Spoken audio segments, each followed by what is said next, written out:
Alright everybody, I have another edition of eBay Wednesdays. I came across a couple of things over the last few weeks that I thought would be interesting to you. And so let me bring you closer to the bench and we'll take a look at them. Alright, so the first thing I got, and some of you may recognize this, some of you may not.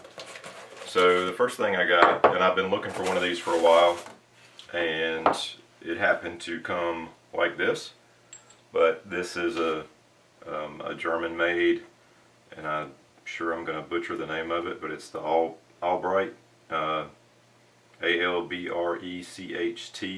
chuck, made in Germany. This one goes from 3/64 to 33/64, and so it came pretty much like this. It has a Jacobs 2 taper on the back of the chuck, and then it had a Morris 2, I believe that's a Morris 2, tapered shank in it.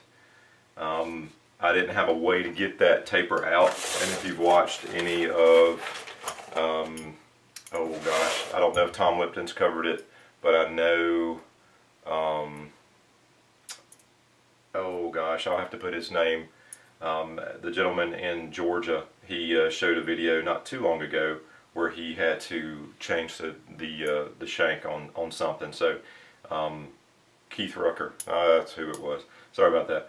So Keith Rucker. So what I ended up doing was I found on eBay, of course, some Jacobs #2 wedges. And so what these are is, you can see that it's got a taper to one side, and it comes with two of them. So you put them together like this, and you usually use like a hard face hammer, and it'll jar as you drive these in.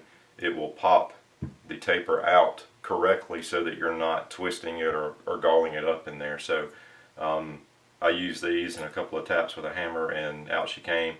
So that was like $6 or so. I got them the next day. They actually shipped from South Carolina, which I thought was kind of interesting, but they are actual Jacobs #2 wedges. So back to the story. So it also came with an R8 collet, or an R8 adapter to the Jacobs 2 adapter, and it looks to be in pretty good condition. I'll probably oil it a little bit just to make sure they don't stick. This one came out pretty clean. It's a little bit, looks like it may have seen some abuse or some aggressive use, let's say, at some point. I don't have anything that uses a #2 Morris taper, so that'll go in a box somewhere.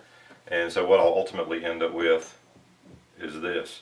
And these are real good. It's a keyless chuck, so you basically just lock it down like that. If you've seen Tom Lipton, Adam Booth, Keith Fenner, any of the guys that are doing just fantastic work on a daily basis, they usually have chucks like this. I've got a knockoff import brand that's on a pretty cruddy drill press that I have, but it doesn't have a lot of run out, and that's good. This one right here, this is the one that came with my Harbor Freight mini mill, and it has a lot of run out. It's constantly causing me grief.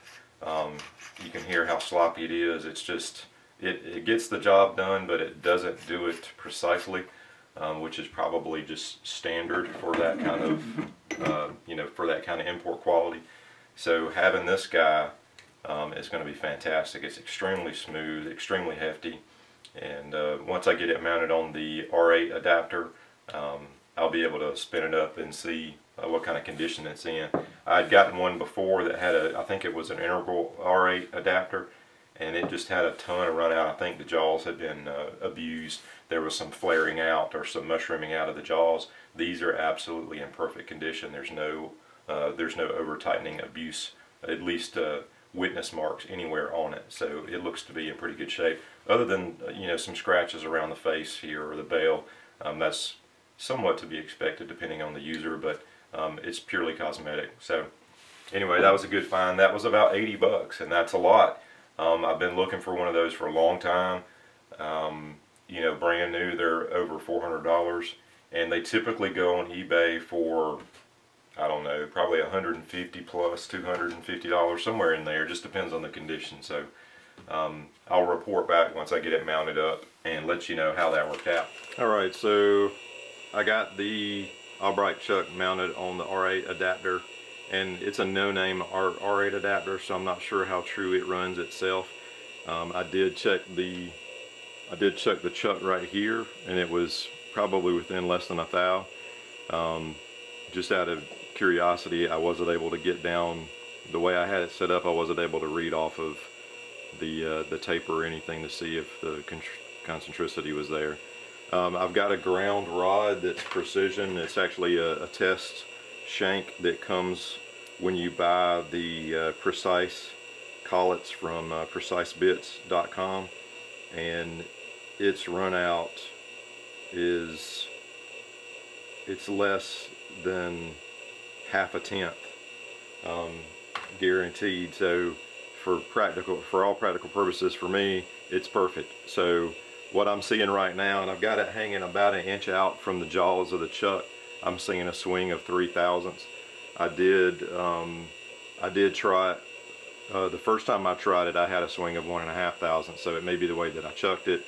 It may just be the repeatability, but anyway, it's still better than my old one, so I'm well pleased with that. Alright, so the second thing, and this is the last thing that we'll look at because this is all I got, but the second thing I wanted to look at is, if you follow Tom Lipton, he is Ox Tool on YouTube.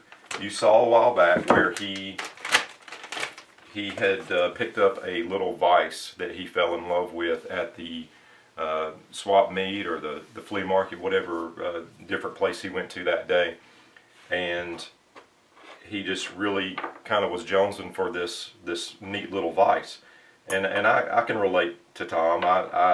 I enjoy good quality tools. I don't have as many good quality tools as I would like, but I certainly enjoy them and appreciate them. And he saw this little vise, looked like it was made in Germany, and it was different. The way it opened and closed was different. And so he did several cuts to where he made a mount for it, put it on a ball mount, and just made a really nice setup. Well, I think this past week I might have found its little brother. This looks identical to what he had found, and somebody, I got this off eBay. Somebody had said, you know, this was like a Sherline type vise. It was mounted to this very well done piece of steel. It's been ground on all sides. It's got counter bores for the screws. It'd be very easy to lock it down to a bench. The same way that Tom Lipton had, it had a mount screw here that was actually underneath the part that comes back, and then it had these two screws that mounted into the side. That's identical. This little arm right here, it seems to be peened the same way. This is a one piece. This isn't welded on or screwed on. And the other thing that made me think about Tom when I saw this, and I really just kind of snagged it off of eBay for two reasons. One, it looked like what Tom had. I wasn't really sure of the scale. It looked like what Tom had, and it opened the same way. So the rear jaw actually opens on this one, not the front jaw. I've got a standard, I don't even know what manufacturer, it's a Wilton. I'm not sure what inch. It's probably a 6-inch bench vise, and of course the jaw on the outside actually moves, not the one on the rear. So that one kind of caught my eye. It's very smooth, very well made, has this nice dovetail in the back, and even on the jaws, and I'll go ahead and take it apart here, but even on the jaws, it's got this nice, you know, diamond pattern. It's got flathead screws. It makes me think it's got some age on it. It's all cast. It's got a marking 221 on the underneath of the dovetail.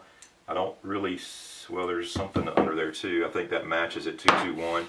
Not sure what that means exactly. What I'm probably going to do is remove it from this nice plate that it's mounted to and see if I can find a maker's mark on it to see if it is in fact the same brand or vintage as the one that Tom Lipton found. So it's in really good shape. Somebody had ground the jaws flat, and even on top it looks like. Also the anvil area they had ground. Got a few dings here and there in the paint job, but it kind of just adds to the character of it. I'm not sure what metal, well, I guess these are steel. They're just discolored on the side. But yeah, just really good shape. I paid 20 bucks for that. 20 bucks seems like a steal. It's just well made. It's a good conversation piece, and if I need a little vise, then I got one. So anyway, I think what I'll do now is I'll pop it off of this plate and see if we can find any information on the bottom. So I will be back. Well, I've taken this thing as far apart as I'm going to. Basically just wiped off some of the excess oil. You can see there's nothing on the bottom of this at all. Let me get it in the shot.